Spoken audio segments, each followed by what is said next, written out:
In 1921, an unassuming businessman named Alfred Watkins was driving down a rural country road in Blackwardine, England, when in a moment of epiphany, he was suddenly struck, quote, like a flash. Having stopped at a nearby archaeological site, overlooking the sprawling countryside, he perceived something spectacular. To share in his vision, he asks us to, quote, imagine a fairy chain stretched from mountain peak to mountain peak, as far as the eye could reach, and paid out until it touched the high places of the earth, at a number of ridges, banks, and knolls. Then visualize a mound, circular earthwork, or clump of trees planted on these high points, and in low points in the valley, other mounds ringed round with water to be seen from a distance. Then great standing stones brought to mark the way at intervals, and on a bank leading up to a mountain ridge or down to a ford, the track cut deep, so as to form a guiding notch on the skyline. Here and there at two ends of the way, a beacon fire used to lay out the track. All these works exactly on the sighting line. Author John Michel writes of the experience, quote, Watkins saw straight through the surface of the landscape, to a layer deposited in some remote prehistoric age. The barrier of time melted, and spread across the country, he saw a web of lines, linking the holy places and sites of antiquity. In one moment of transcendent perception, Watkins entered the magic world of prehistoric Britain. Like the ancients in their visionary states, sacred space would once again reveal itself through the soul of man, this time revealing a deeper secret, illuminating a vast network of mysterious power spread to all corners of the land, linking together humanity, the earth, and the cosmos, the knowledge of which was once known and glorified through the great architecture of antiquity, but had long been forgotten. Watkins was then set on his own path of discovery, leading to his seminal book, The Old Straight Track. He found that sites along certain lines had the same word used in their name, one of these being the word ley, an Old Saxon term meaning cleared strip of land. He chose this word to describe these straight alignments, due to his observation of what appeared to have once been straight trackways that led between the ancient sites of Britain. His work would go on to spark much curiosity and debate among academics and the general public alike. Countless theories would arise regarding ley lines, from the outright denial of their existence to fringe speculations of energy grids that enveloped the earth. Being a conservative man, Watkins proposed a more prosaic function, that these alignments were simply markers for old trade routes. He and his contemporaries plotted numerous leys all over Britain, which he defined as straight alignments of at least 5 sites in succession. These could be any combination of megalithic structures, churches, holy wells, legendary trees, and natural formations. Since his initial discoveries, researchers have expanded the scope of his investigation, suggesting that ley lines existed all over the world. Watkins' theory, while initially sparking much curiosity and enthusiastic parties of ley hunters traipsing about the countryside, was roundly rejected by academia, and even among his own colleagues, skepticism grew as it became evident that many of these routes were not chosen for practical travel purposes, seeming to deliberately lead through more difficult terrain. Moreover, the level of sophistication required to achieve this was well beyond the current notions of what prehistoric people were capable of, and so interest in Watkins' work fell by the wayside. Until in the 1950s, it made a resurgence, this time due to the burgeoning field of UFO research. A French ufologist, Aimé Michel, upon plotting these locations of scores of UFO sightings on a map, noticed that they formed a series of straight lines. Around the same time, one of the earliest alleged alien abductees, a man named Buck Nelson, claimed that these entities were using these lines of magnetic force to somehow power their craft. Finally, ex-RAF pilot and UFO researcher Tony Wedd brought ley lines into the fold as part of a unified theory that a vast network of energy spanned throughout the Earth.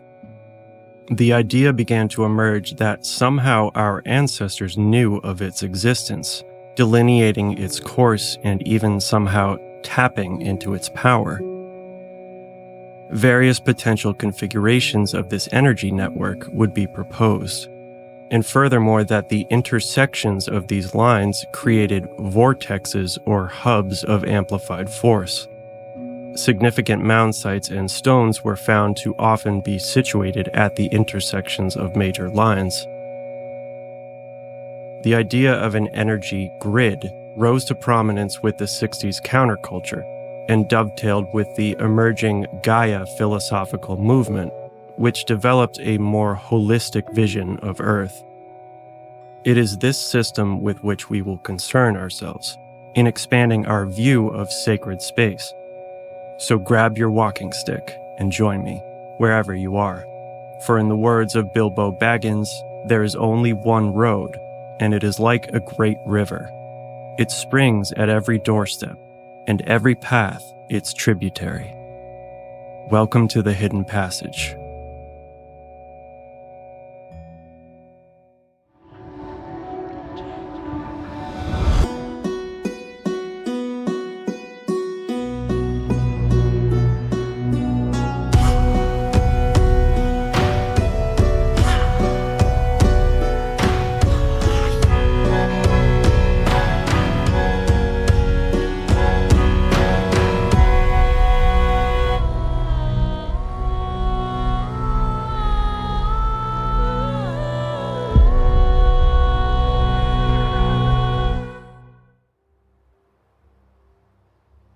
References to a world network of creational force can be found in some of the oldest myths.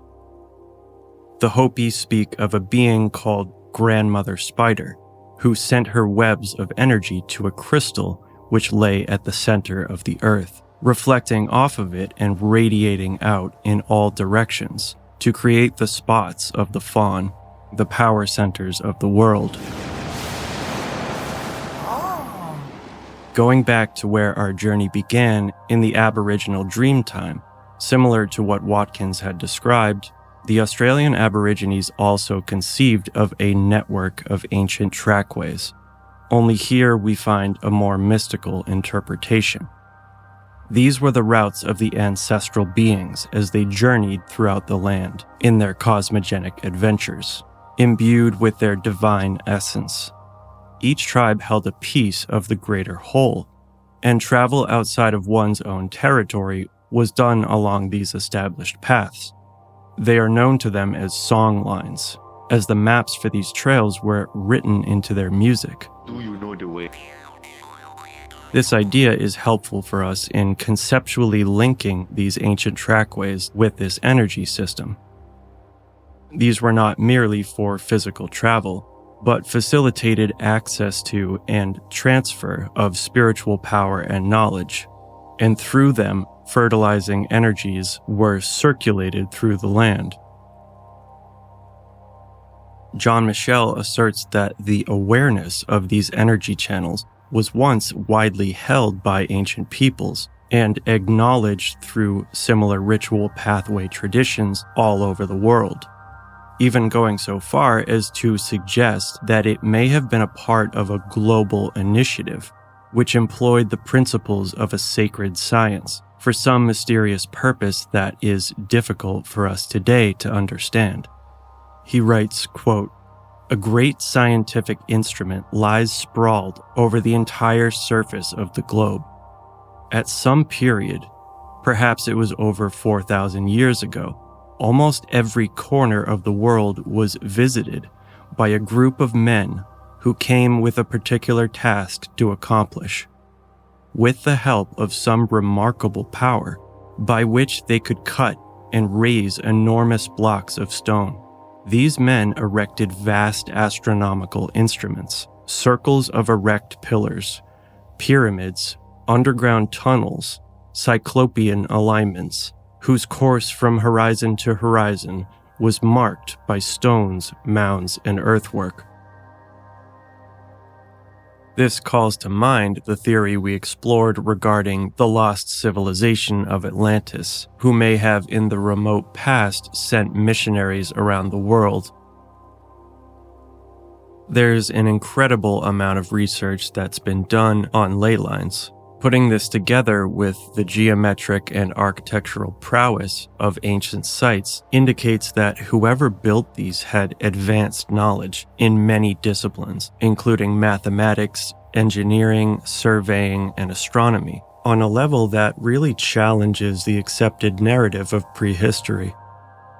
With respect to ley lines, the sheer number of them and the many sites they incorporate, which in some cases are spaced apart at equal intervals and even sometimes expressing complex mathematics like golden ratios and geodesic dimensions of the planet, renders coincidence virtually impossible for those who have really studied the subject in depth.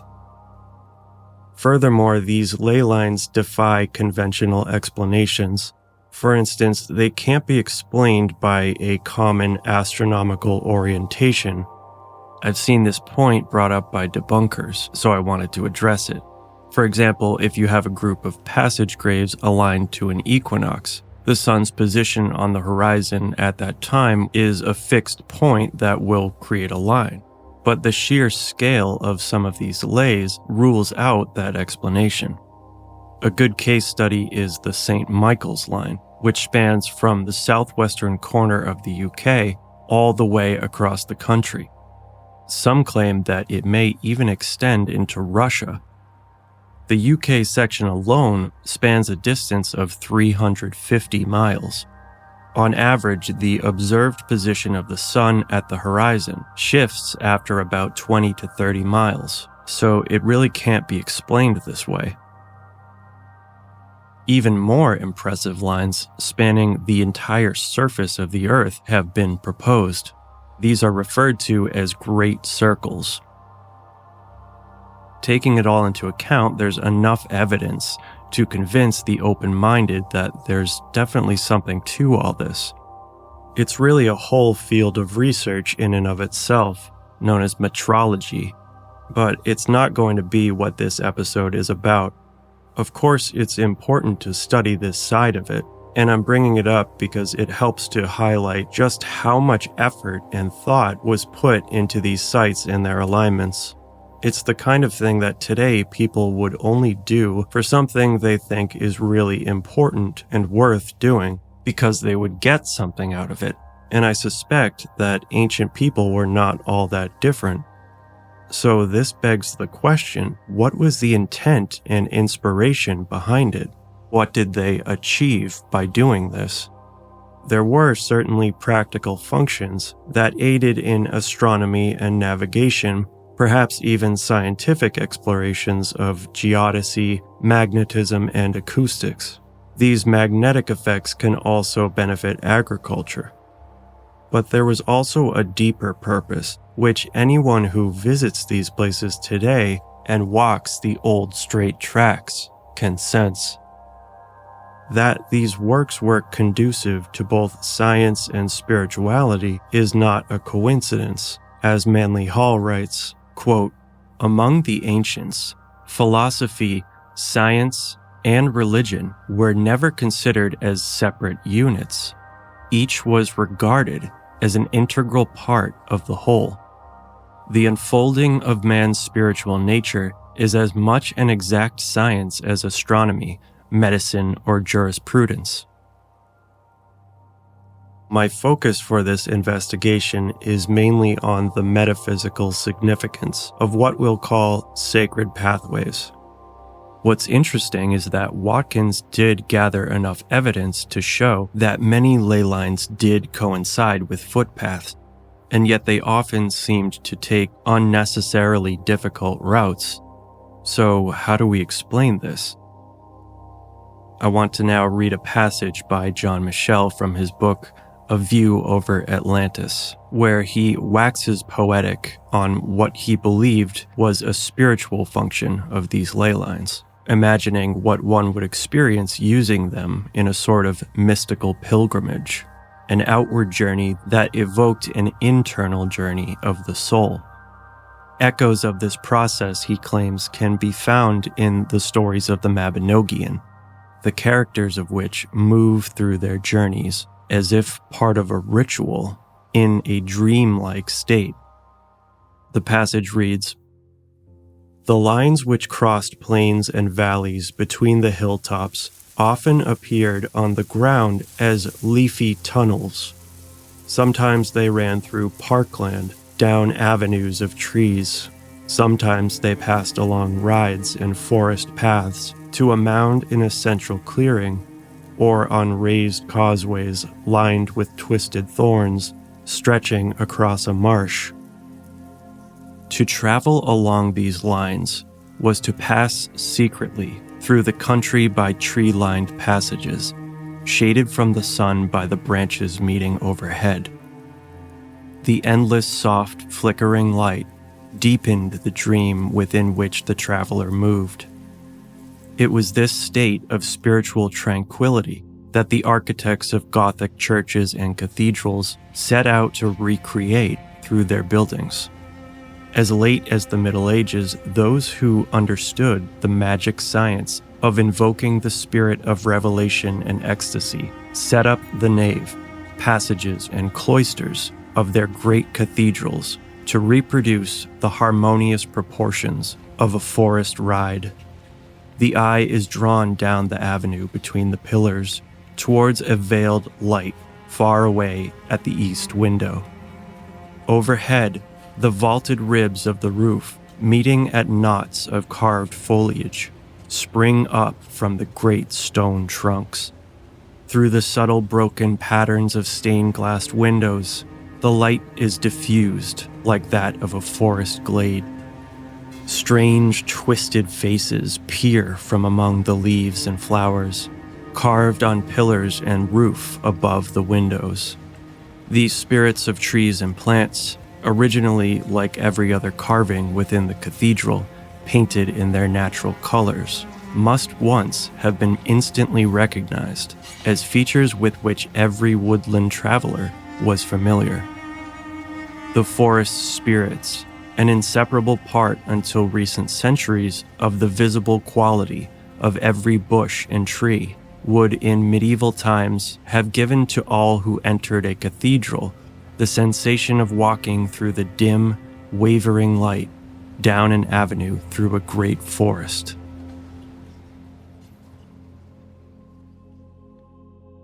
The ancients profoundly entwined spirituality and the landscape, uniting its elements through a web of sacred pathways. 17th century antiquarian William Stuckley wrote that the Druids, quote, have made plains and hills, valleys, springs, and rivers contribute to form a temple of 3 miles in length. They have stamped a whole country with the impress of this sacred character. To be clear, most of the megalithic sites were built long before the Celtic migrations, but I still like this description he gives here. The Welsh historian Geoffrey of Monmouth, in his History of the Kings of Britain, written sometime around 1137 AD, tells us that the ancient legendary king Belenus called together all the men of the country to build great highways, one running straight across and 2 diagonally, meeting at the center of the island. These were sacred roads on which travelers were protected from arrest or attack. In Wales, sacred paths were presided over by Elen, the goddess of dawn and dusk. Echoes of this former glory must have haunted King Arthur as he set out to re-establish the great lost kingdom of old. Now, most of these accounts I've mentioned here are considered pseudo-historical, but I think there is at least some element of truth behind them.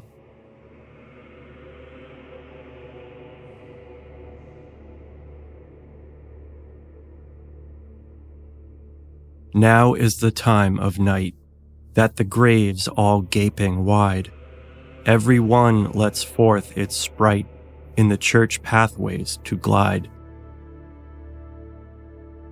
The living, it seems, were not the only travelers along these sacred paths.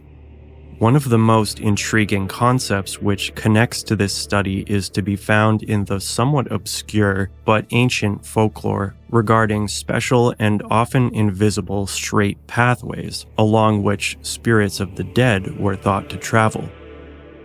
These were known as ghost roads, corpse ways, or flight paths of the corpses, and some of these are known to overlap with lays and old physical roads. Although most of the records concerning these don't appear until the late medieval period, as author and researcher Paul Devereaux writes, quote, "Corpseways attracted spirit lore, already extant in isolated rural populations, for they ran not only through the physical countryside, but also through the invisible country, the mental terrain of pre-industrial country folk." This belief can be found in many areas of the world. In Germany, it was believed that at certain times, these phantom pilgrims would use these ghost roads to journey from one graveyard to another, to evidently visit and hang out with their ghost friends. A 19th century German account reads, quote, "These paths, with no exception, always run in a straight line, over mountains and valleys and through marshes. In towns they pass the houses closely or go right through them. The paths end or originate at a cemetery. It is a place where the spirits of the deceased thrive and where one meets with them quite often." An interesting magical tradition likely associated with these ghost roads was a practice known as sitting up, or church watching, wherein the local village seer, wise person, or witch would hold a midnight vigil near the cemetery entrance used by spirits, known as the lich gate, or entrance of a church, and the practitioner, using a second sight ability, would watch for these spirits as they passed by, usually as part of a group procession. In so doing, he or she was able to ascertain which individuals were fated to die within the following year. These specters were sometimes called doubles, so it's a curious phenomenon where apparently the etheric body of a still living person was acting as if it were already dead, sort of subconsciously playing out its own destiny. Either that or it was some kind of glimpsing of the future. A common manifestation of this ghostly procession was the phantom funeral. In the summer of 1816, a Welsh farmer and his wife witnessed this strange event firsthand. The account reads, quote, "It was a beautiful evening, and the harvest moon was shining brightly. The field in which they worked had the parish road passing along one of its sides, without a hedge or ditch to separate it from the corn. When they had been busy for half an hour or more, they heard the hum of voices, as if a crowd of people were coming along the road. They paused in their work, and looking up in the direction of the sounds, they saw in the golden light of the moon a multitude of men and women coming into sight and advancing towards them. Being very intent upon their work, they again bent them to their task, without much thinking about what they had heard and seen. But the confused hum grew louder, and when the two binders looked up again, they beheld a large crowd approaching gradually nearer. This time, they continued to gaze at the assemblage, and they beheld quite clearly a coffin on a bier carried on the shoulders of men. The binders heard the tramp of feet and the sound of voices, but not a syllable could they comprehend of what was being said. Not one face they could recognize. Blimey, it's a ghost, innit? They kept their eyes on the procession till it went out of sight. On the way leading towards the church, they saw no more of it, and an eerie feeling came over them. They went home, leaving the corn on the ground. Let's go! Right. Further on, the same funeral was met by a tailor at a point in the road where it was narrow and bounded by a fence on either side. Excuse me? The mourners filled the space from hedge to hedge, and when the tailor tried to force his way through, such was the pressure of the throng that he was obliged to get out of the way by crossing the hedge. He also failed to recognize any face, nor did he understand a word of the talk which he heard. It was not, however, a real funeral. It was 3 weeks after this spectral funeral that the real one came down the way from the upper end of the parish. The apparent merging of the past, present, and future seems to come up a lot within the context of sacred space. The divinatory practice of sitting up was conducted all over Britain, and vigils were held on supernaturally auspicious days. St. Mark's Eve, which was April 21st, Halloween, Christmas or New Year's, and Midsummer. While this documentation is not found until the 17th century, its similarity to shamanistic practices suggests much older origins.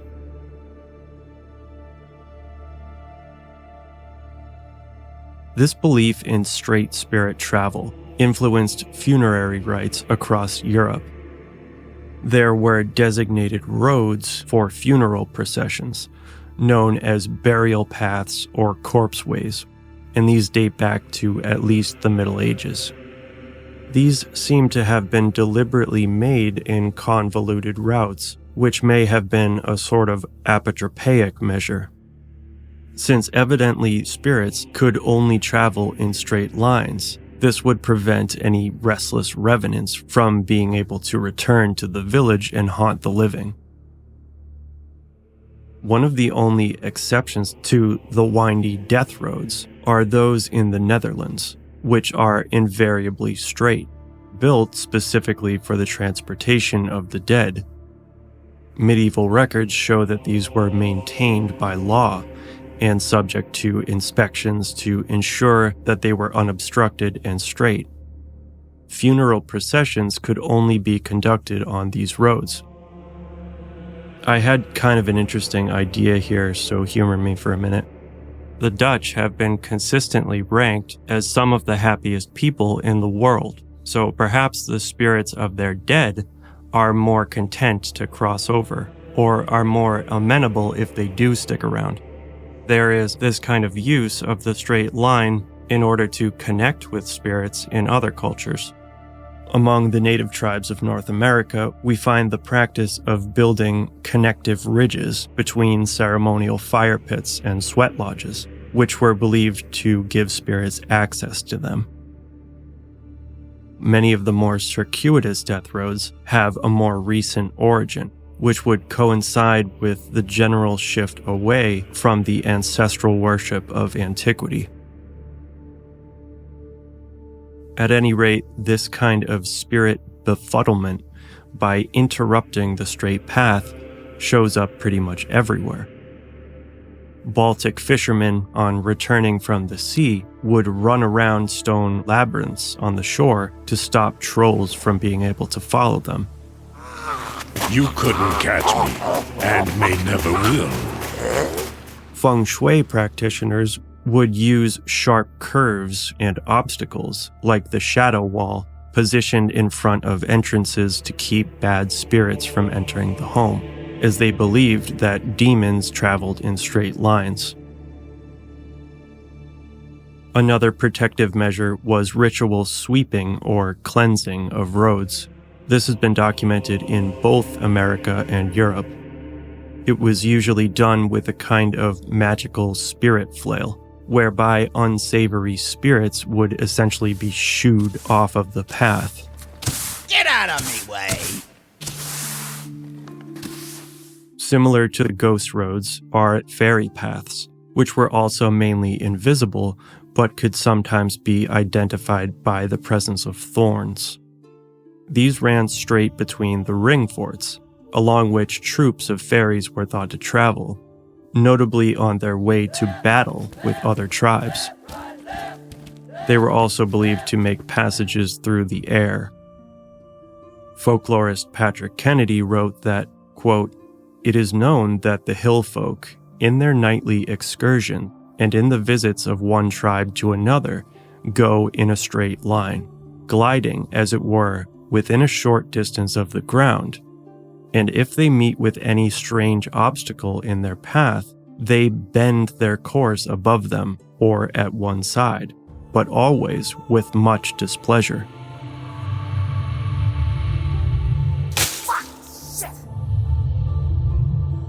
The following is a summary of a statement given by one Mr. Hugh Sheridan, detailing his paranormal experience, which occurred in Ireland in 1953. "I was going home as usual, across the fields from where I work to my home in Ballybogle. I was alone. It was duskish, about 6:30 p.m., and when nearing a corner of one of the fields, I heard a tittering noise, like the titter of someone going to play a joke on you. At first, I thought it was some of the other men who had gone on before me. However, I noticed immediately afterwards what looked like a large greenish tarpaulin on the ground with thousands of fairies on it. I started on the path towards home, and the fairies went with me, in front and all around. The larger fairies kept the nearest to me. The ones in front kept skipping backwards as they went, and their feet appeared to be touching the ground. They tried to get me off the path towards a gateway leading from the field. Follow me! But just before I reached it, I realized they were trying to take me away, so I resisted and turned towards the path again. Come with us. No, I won't do it. At about 40 yards from the gateway, I was going along by the ditch when I fell or got into it somehow. While I was in it, the fairies remained around, and I could see others coming out of the bushes and the briars. They were smiling and pleasant all the time, and I could see their eyes watching me. I got out of the ditch and continued towards the path until I reached it again. I moved on towards home with the fairies around me, and they kept up this tittering noise the whole time. In the end, I got to a plank, leading across a ditch from one field to another, and suddenly, all the fairies went away. They seemed to go back with the noise gradually fading. When I got home, I found I was about 3/4 of an hour late, but I thought I had only been delayed a few minutes. While the fairies were with me, I had a rather exciting feeling, like being on a great height, but I was in no way afraid, and I would very much like to meet them again.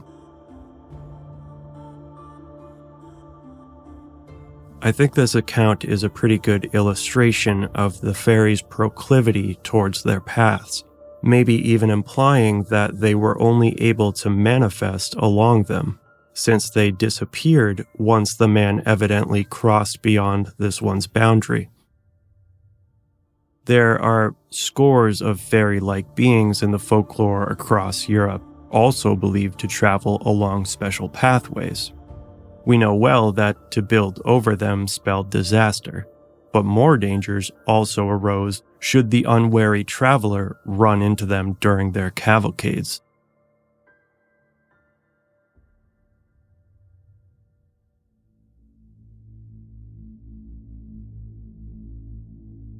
The mystery of these ancient supernatural trackways deepens the further back in time we go, as archaeological discoveries around the world reveal a universal human fixation on continuous lines in the landscape in connection to spiritual beliefs and ritual. All over the world, we find ancient megalithic structures that seem to have been deliberately placed in straight lines, many of which are associated with ritual paths. Infrared satellites revealed an extensive system of finely engineered ancient roads running all throughout Chaco Canyon in New Mexico. These are thought to have been built by the lost Anasazi tribe. Rather than being made for travel between settlements, they linked together what appeared to have been natural sacred sites, with the canyon as a whole serving as the main religious center. Votive offerings of pottery have also been found along their edges. The strange thing is, the ancestral Puebloans are not known to have had the wheel or the horse, so this massive effort was made for some ritual function.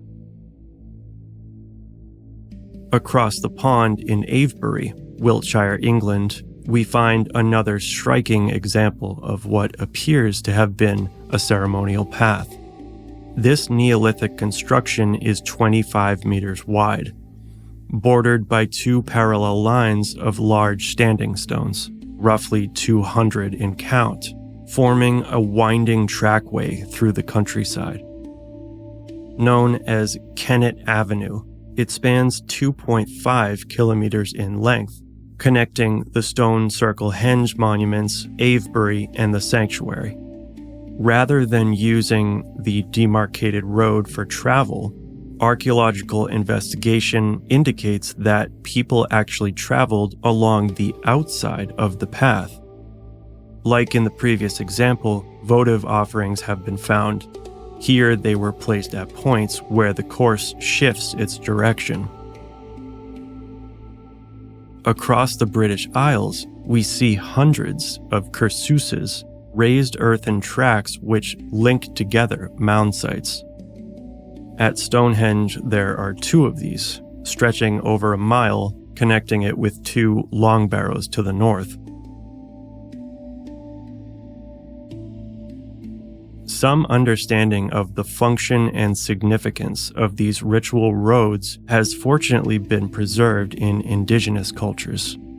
In Colombia, the Kogi, descendants of the extinct Tairona culture, still tend the ruins of the ancient jungle cities of their ancestors, connected by stone causeways, also associated with invisible spirit paths, which their shamans would use during their out-of-body soul flights.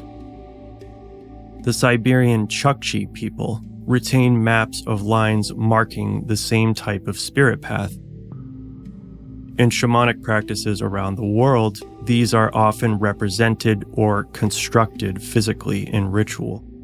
As Devereaux writes, quote, "I have found that a strange ancient association between spirits and straight lines could also extend to threads and cords. An Australian Aboriginal healer would fix the filament produced by a certain insect to the head of a sick person and run it to a nearby bush where the patient's soul was ensnared. The spirit would then be coaxed down the insect's thread back into the person's body." Again, during a healing, Siberian Buryat shamans would lay an arrow next to a sick person and run a thread in a straight line out from the arrow point to a tree outside the tent, so that the patient's spirit could be brought back along the road formed by the thread. The Kalahari Kung climb threads when their souls go out of body during trance dancing, and the Rego people of Papua New Guinea leave a taut fishing line behind them when they go on their out-of-body flights.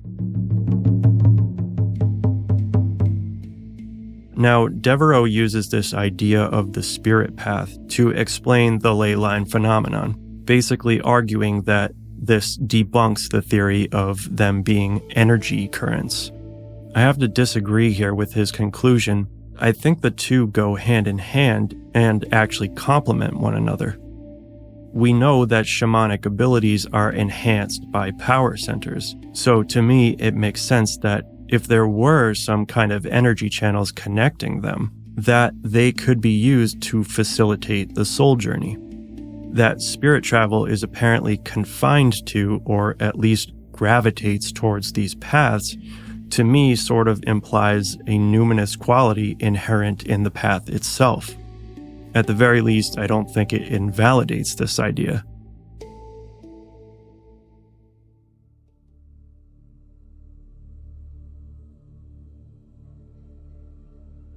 An important component of the sacred pathway mystery lies in places where they cross or join with one another. Many ley lines appear to do so at especially important sites, such as the series of 8 alignments crossing at the Old Church in Woburn, Buckinghamshire, England. These intersecting lines, in some cases, even appear to form larger geometric networks, the likes of which Sir Montague Sharp outlined in his map showing ley lines forming a grid system over Middlesex County. Sometimes they overlap in even more complex ways. A good example of this can be seen in the famous Nazca lines of Peru. An archaeological team headed by Anthony Aveni pieced together the extent of this arrangement, along which many stone structures had been built.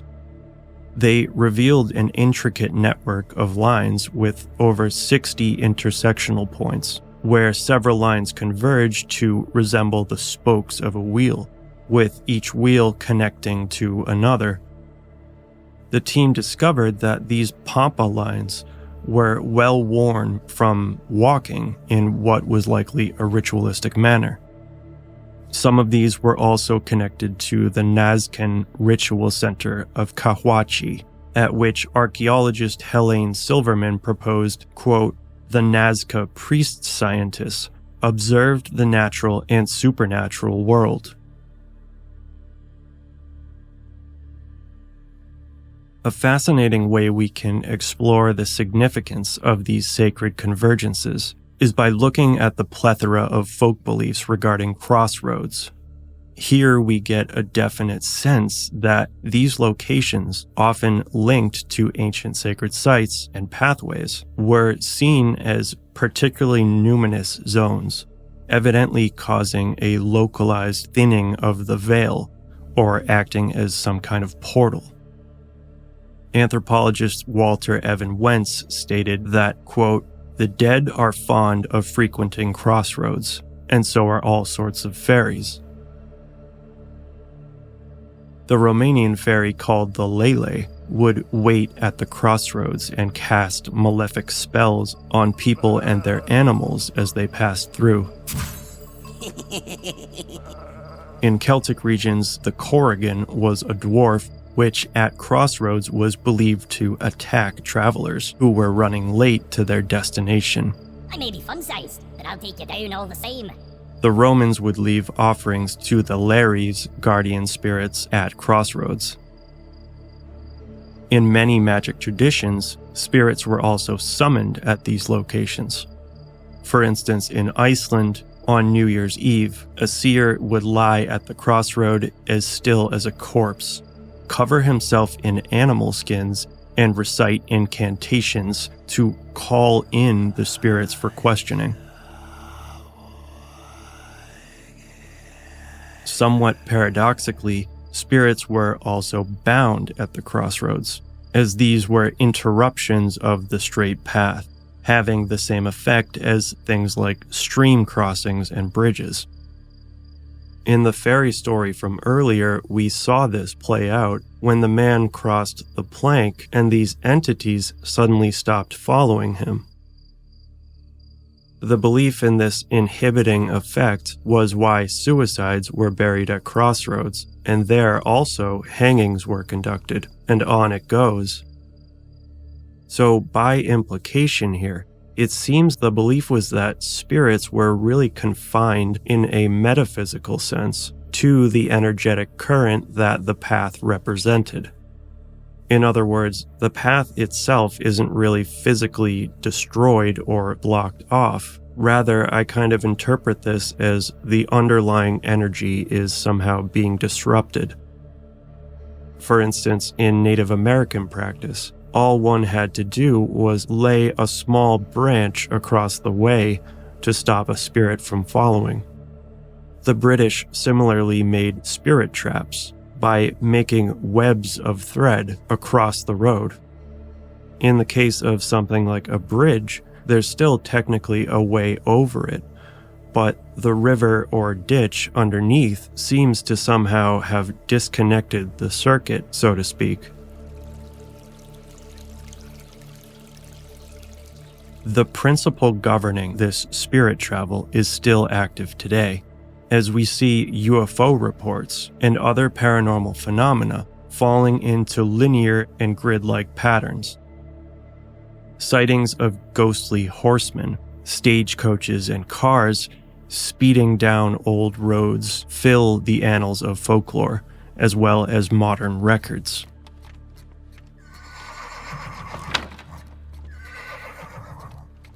Paranormal researcher Theo Brown, in documenting sightings of Britain's notorious hellhound, the spectral black dog with burning red eyes, found that locations of many of the sightings could be connected by straight lines on a map. And as a side note here, the type of phenomenon we see today is by no means disconnected from the past. For instance, certain types of fairies were thought to take the shape of black dogs, as well as balls of light, what someone today might interpret as a UFO.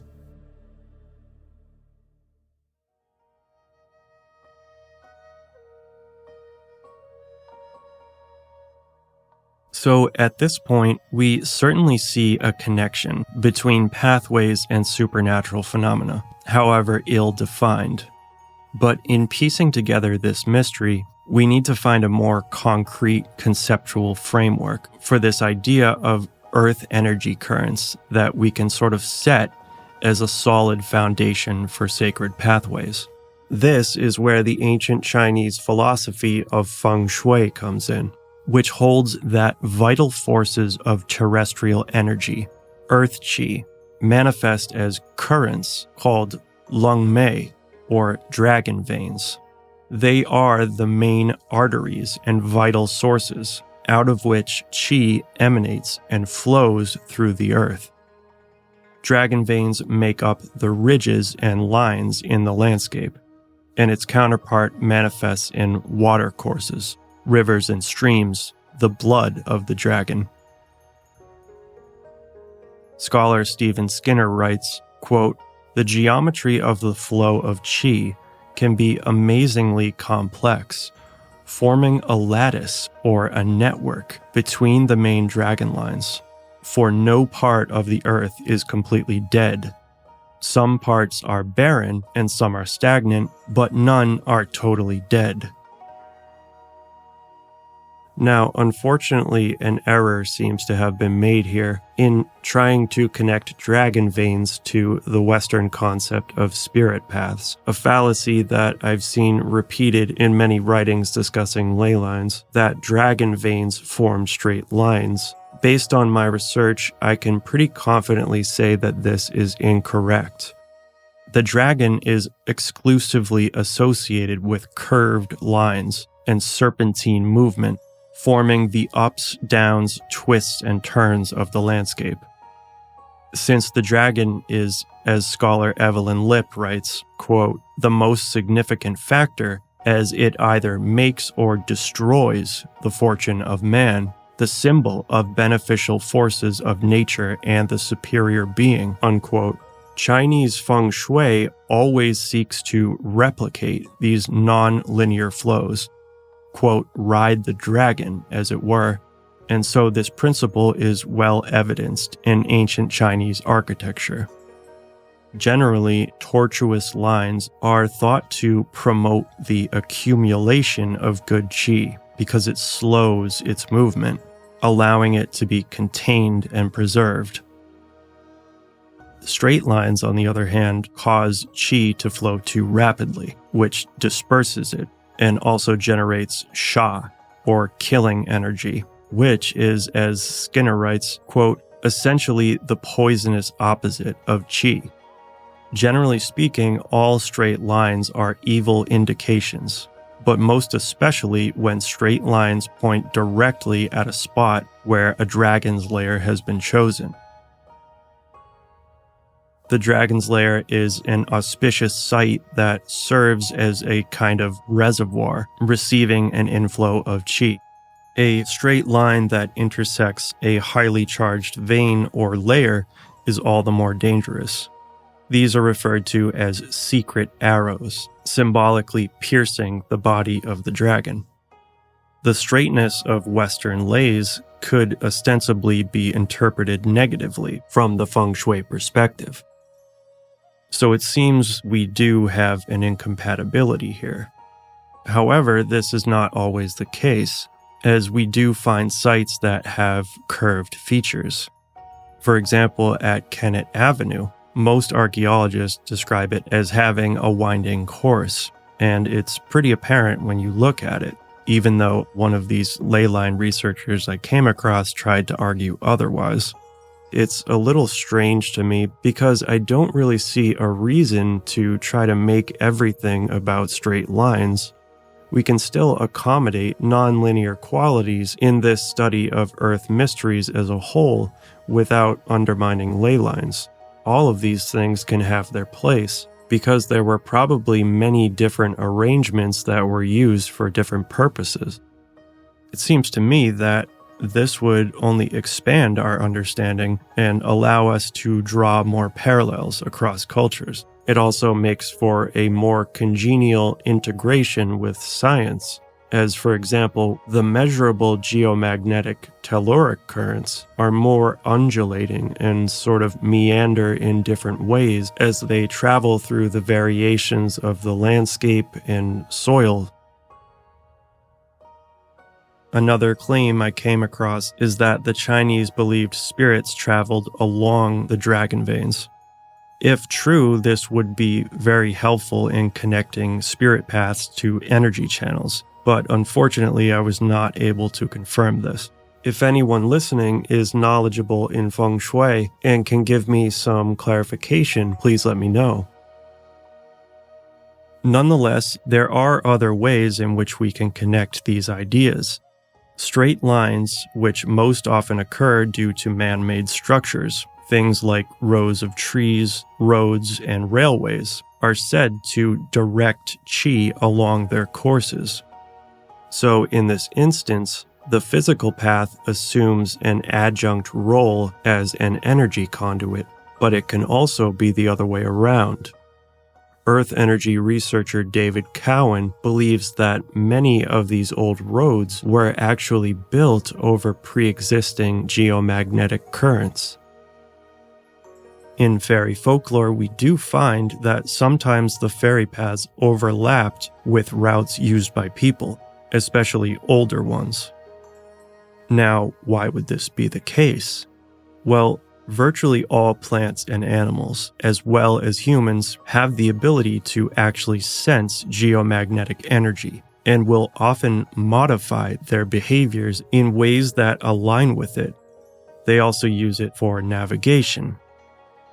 There's no question that ancient humans had a keener magnetic sense than people do today, if only because they spent more time living in the natural world. And still today, this attunement is preserved among Aborigines.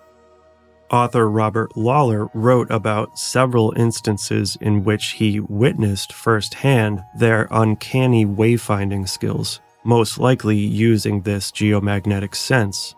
They could basically wander anywhere into the outback blindfolded, in places they had never been before, and easily find their way back every time. It was basically impossible for them to get lost. So before many of these roads were built, I think it's definitely possible that they existed as footpaths where people were essentially following magnetic flow lines. Animals do something similar. Geomancer Richard Feather Anderson points out that, quote, sheep and other cloven-hooved animals prefer to walk along these nature spirit paths. The larger of the, quote, spirit holes or openings in fences, walls, and hedgerows all over the British Isles left for the fairies' perambulations are also used by sheep. This theory can be instantiated through more than just modern speculations. Evan Wentz, in documenting folk beliefs in rural Ireland among the older generations back in 1907, wrote, quote, an Irish mystic and seer of great power, with whom I have often discussed the fairy faith in its details, regards fairy paths as actual magnetic arteries, through which circulates the Earth's magnetism. This may have been a kind of rare glimpse past the exoteric into the esoteric understanding that only certain wise people and seers were privy to. All things considered, this kind of leaves us with a chicken or the egg scenario as to which came first, the metaphysical or the physical path. Maybe it can go both ways depending on where we're looking.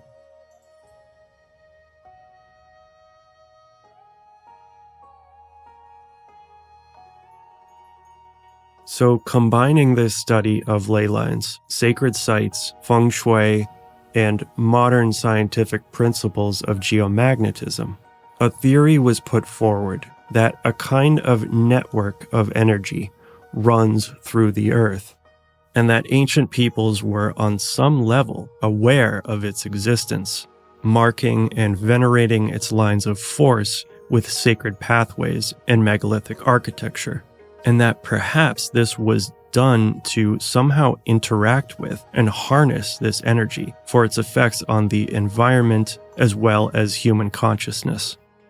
We'll explore in the conclusion to this series how this might have worked. Of course, the intentions of the original builders can never be known for certain, but we can make some educated guesses by looking at the symbolic layout of these sites and extrapolate using well-documented systems like feng shui. Indeed, we find here the belief that energy or qi flowed throughout the whole of the landscape, and the feng shui practitioner sought to build in certain ways and at certain locations to harmonize with or alter its flow in order to maximize the potential benefits for human beings. Is it that far of a stretch, then, to suggest that people in the West were doing something similar? We can draw a pretty compelling parallel by noting that many ancient burial sites in the West were chosen because they were believed to be spiritually powerful locations. Feng Shui is pertinent to this, as one of its original purposes was to develop a method of finding the best locations for tombs. They chose precise spots which were thought to have the most qi running through them, and constructed these tombs in a certain way which would stimulate its flow and gather the qi together, kind of like an energy dam. This is why the horseshoe shape was used in its layout, with the open end facing the source of the qi flow. We may have something reminiscent of this in the C-shaped ditches and standing stone patterns at megalithic sites in Europe. The Chinese believed that if the ancestral tombs were constructed in a way that provided an invigorating flow of good qi, whereby, in the words of 19th century missionary Ernst Eitel, the, quote, spirit of the deceased, supposed to dwell there, is comfortable and free of disturbing elements, so that the soul has an unrestricted egress and ingress, the ancestors' spirits will feel well disposed toward their descendants, will be enabled to constantly surround them, and willing to shower upon them all blessings within reach of the spirit world. Earth Chi is believed to separate into two polarities, as all things in their philosophy do. The dragon, which embodies the yang masculine principle, manifests in the steep mountain slopes and craggy cliffs, while the tiger, the feminine principle, is embodied in gentle hills, lakes, and lowlands.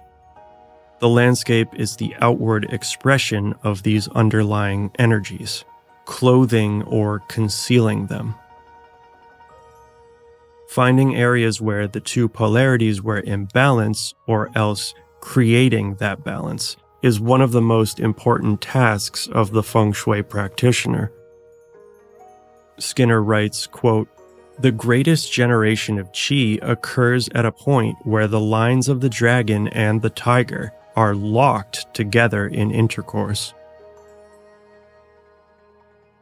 Going back to the Michael line in England, it appears that it may feature just such a union of opposites. Dowsers have allegedly found two lines of energy that wind back and forth through the lei, creating a double helix structure. Author Danny Sullivan writes, "Undulating across the countryside in pairs, one polarity tends to hug the higher ranges and hilltops, while the other seeks out valleys, plains, and water. The combined energies of their sporadic meetings create spiritually uplifting backwaters of balanced purity which have a profound effect on the biomagnetic fields of our bodies." We might wonder then if both in the East and the West there was some similar understanding of Earth energies, if only at the level of intuition. Or we could go even further, as Michelle suggested, that at one time in the remote past there was a universal tradition around the world due to a cultural transmission. But I'm certainly not married to this idea. I think we should definitely consider the possibility that similar practices arose independently, especially when we acknowledge this geomagnetic sense which is innate to all human beings. So it could have essentially dictated these alignments and pathways that already existed in an energetic sense. This may be hinted at in ideas about dragons and serpents, which permeate myth around the world and are usually associated with creative energy. There's the rainbow serpent of the Aborigines, the dragon of Feng Shui, as well as the Western version of this creature, said to lurk among the stones of Britain. Saint Michael, whose namesake claimed the lei containing this serpentine energy, was known as the Dragon Slayer. The winding form of the serpent may represent the magnetic currents of the earth, which have actually been shown scientifically to enhance life and fertility. In the conclusion to this series, we'll explore the science of geomagnetism and its effects on the human mind, as possibly being a formative influence on this universal belief.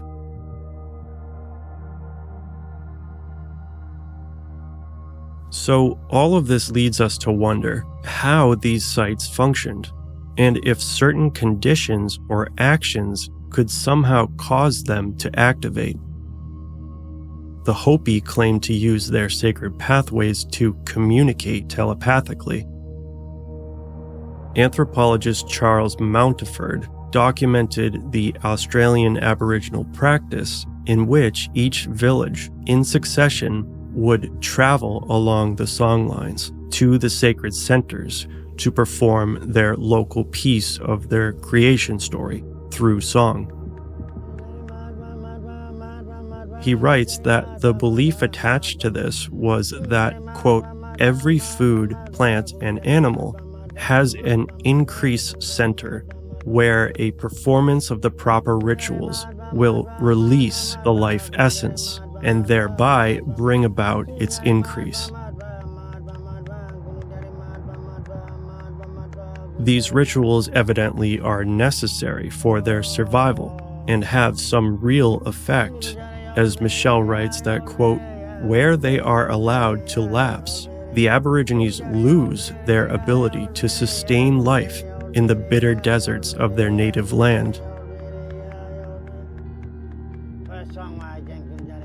Invoking the ancient visions of Earth as a living body, the indigenous geomantic traditions seem to treat this network as something like not only the veins providing the vital fluid, but also the nervous system of the Earth, as we see a kind of exchanging of information.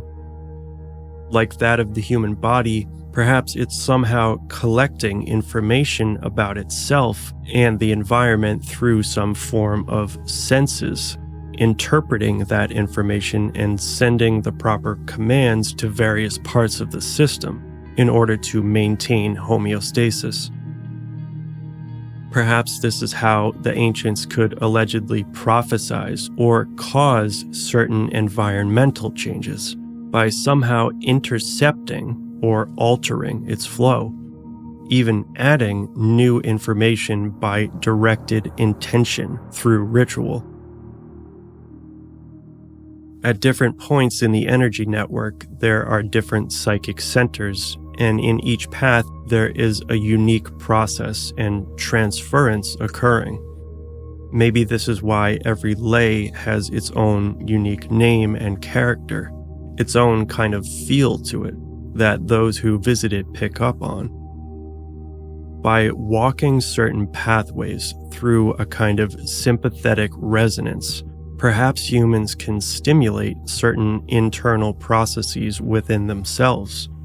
For instance, when you climb from a low valley to a mountaintop, you externalize the process of the spiritual ascent from a low to a high frequency, which may stimulate that same movement or process within your own energy system. All this is complete wild speculation, of course, but it's interesting to think about.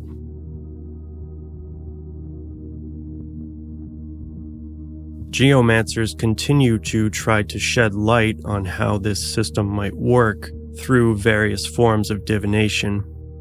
There's also been more scientific studies done showing that a lot of these megalithic sites are located near geomagnetic anomalies, which can actually be recorded empirically with magnetic meters. Dowsers have repeatedly marked alleged energy pathways along ley lines, as well as these strange vortexes of energy that seem to spiral out from standing stones at central locations. This pattern is also mentioned in Feng Shui. The Neo-Confucian philosopher Zhou Xi, as scholar Old Brune writes, quote, gave qi a rotating centrifugal force, forming both a stable sediment in the shape of a central earth, as well as a purer, constantly moving part forming heaven. David Cowan describes one incident in which he experimented with a standing stone near Crieff in Scotland by attaching a crystal to it.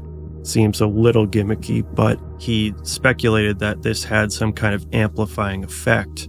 As soon after this, a family actually informed him that as they were walking a long straight path near the site, quote, they were astonished to see a little woman coming towards them, clad in green, with black spots on her face, apparently walking on air, as part of her legs and feet were missing. Floating up to the terrified party, she raised her long, dirty fingers with black fingernails and said, "Tee," and vanished into thin air. In dowsing the standing stones at Connaughton Farm, Cowan claims that there are energy lines passing between the stones which direct it to create a sort of dumbbell-shaped circuit, and that when one of these lines encountered a stone, it was, quote, warped to a different area. I should note here that dowsing isn't a tool that can be used to gather empirical evidence, as it doesn't operate by any known physical means. It's essentially a divination tool, although some have speculated that electromagnetic fluctuations could cause micro-movements in the practitioner's hands, causing the rods to pivot. Nonetheless, it's a fascinating tradition with ancient roots, and if you look at its historical use, it actually has a solid reputation for being able to accurately locate water, minerals, really anything hidden underground.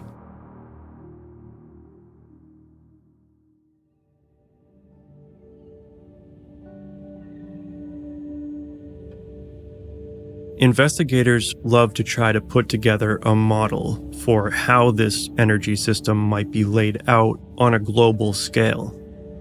Many possible configurations have been suggested, inspired by ideas like sacred geometry and the Platonic solids. These are symmetrical three-dimensional objects, where each side consists of the same size and shape polygon. So there are 5 of these, increasing in complexity as more sides are added. The last 2, the dodecahedron and icosahedron, are of particular interest because they approximate the sphere most closely. Plato himself stated that the Earth, when viewed from above, resembles a ball made of 12 strips of leather. This is the same number as the dodecahedron. In the Timaeus dialogue, he also states that the demiurge fashioned the world using a 12-sided form. Plato considered these shapes to be the most perfect forms, each corresponding to one of the 5 elements, serving as the building blocks of creation. Similarly, the lines of these shapes, when overlaid onto the Earth, are conceived as the main energy channels, out of which smaller systems then sort of branch out like veins from the main arteries in the human body or the tributaries of a river. Biologist Ivan T. Sanderson, in plotting cases of disappearing ships, planes, strange mechanical malfunctions, and magnetic anomalies, proposed that there were 12 triangle-shaped areas, which he called vile vortices, or devil's graveyards, and these appeared to be spaced evenly across the world. He found that by using an icosahedron grid as a template, each of these vertexes actually matched up precisely with these paranormal hotspots. One of these is the notorious Bermuda Triangle, and a couple other similar areas, but there's also many that feature megalithic sites and ruins of notable ancient cities, such as Mohenjo-Daro, the Algerian megaliths, the stone ruins of Great Zimbabwe, and Easter Island. Others are geologically significant locations with increased tectonic activity, like the New Hebrides Oceanic Trench and the Kamaihu underwater volcano of Hawaii. The north and south poles of the Earth also lie at 2 of these vertexes.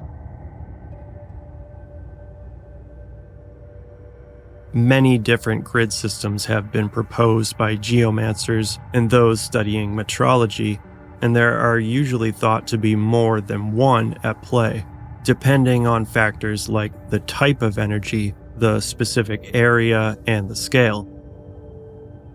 An interesting example of this is the Hartmann grid, forming 5x5 squares extending 3-dimensionally over the Earth's surface and above it. Its lines are believed to alternate between positive and negative charges. Points where lines intersect cause amplified energy. Where 2 positive lines meet, good energy is generated. while a double negative creates bad energy. And a positive-negative crossing has a harmonizing or neutralizing effect. Human and geological activity is thought to distort, shrink, or expand the grid in certain areas. So there can be many variations of the scale depending on the location. And finally, we can't forget astrological influences, which are probably the most important of all of them. But that's a whole other can of worms, so I'm definitely saving that for another time. For now, I'll just say that in Feng Shui, heaven qi is thought to influence and can overrule earth qi. At certain times, different heavenly energies were thought to pass into the earth, and this may be one reason why we see so many sites aligned to certain astronomical events.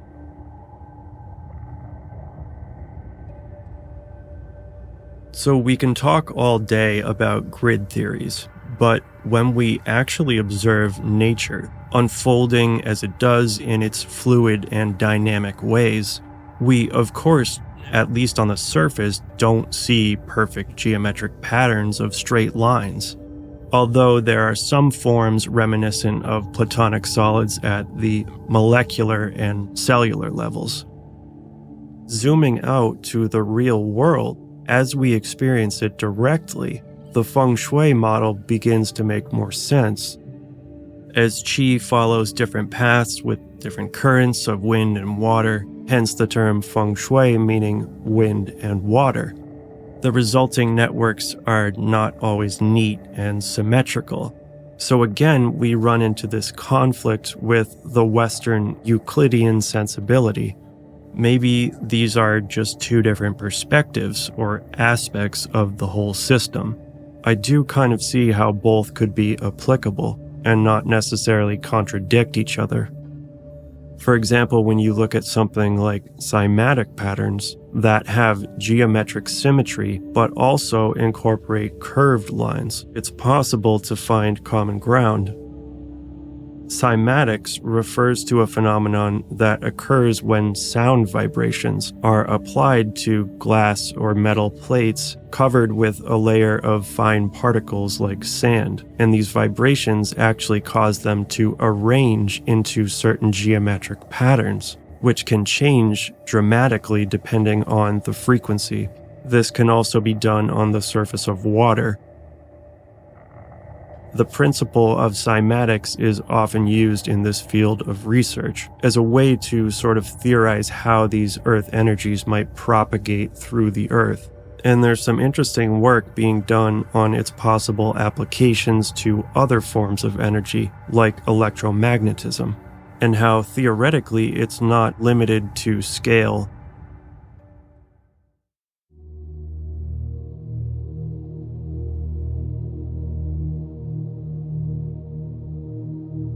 However we want to imagine this energy network, and whether or not it actually exists, we really can't deny the symbolic resonance of sacred pathways within human consciousness.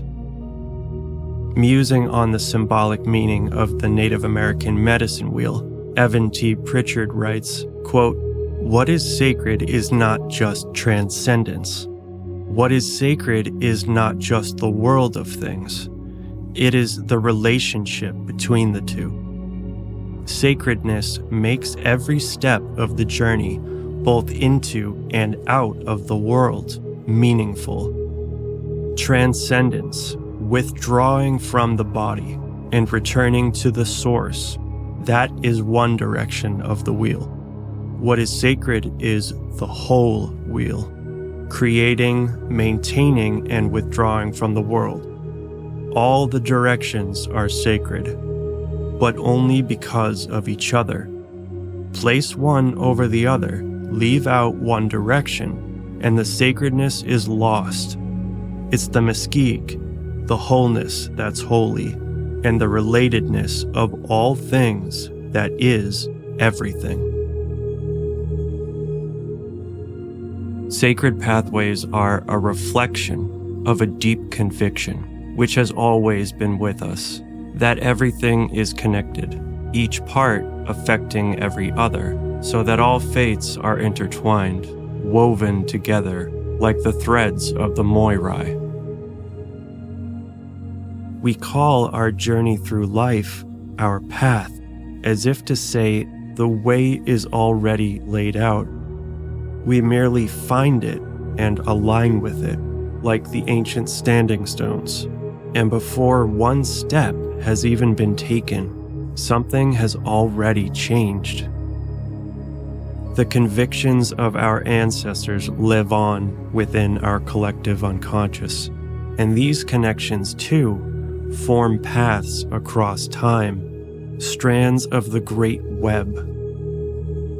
We notice that at certain points, our life paths seem to intersect and align with others in ways that produce effects greater than the sum of its parts, a spiritual harmony like the songs of the Aborigines. In these synchronicities, we catch a glimpse of a staggering complexity, the sense of a greater order that remains shrouded from sight, but that if we walk into any part of this mystery with pureness of heart, the path seems to always reveal itself, our part, which contains the same essence of the whole, for the fruit of the light consists in every form of kindly goodness, righteousness of heart, and trueness of life.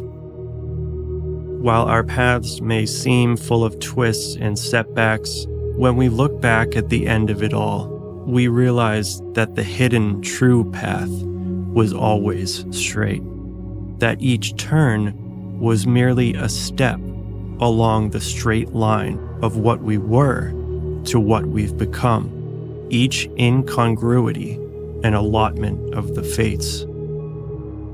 We like to say that the journey is more important than the destination, recognizing subconsciously that the path is sacred, a symbol for the ineffable cosmic agent of transformation, sparking momentum, continuity of being, and connection to something greater.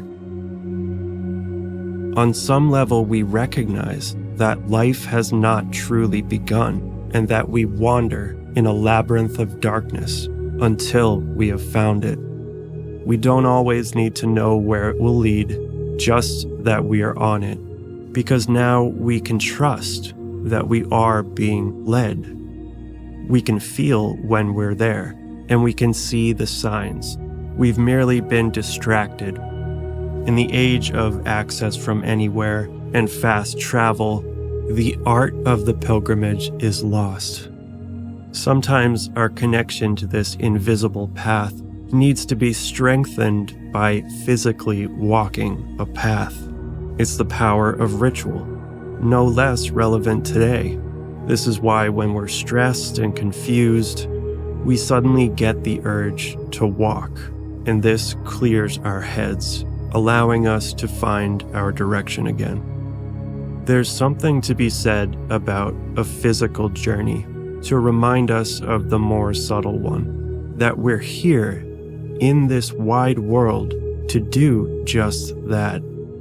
By opening ourselves up to it, our insecurities shrink away into the vastness of the land, and in finding the great pathway that leads between and to all things, we find ourselves.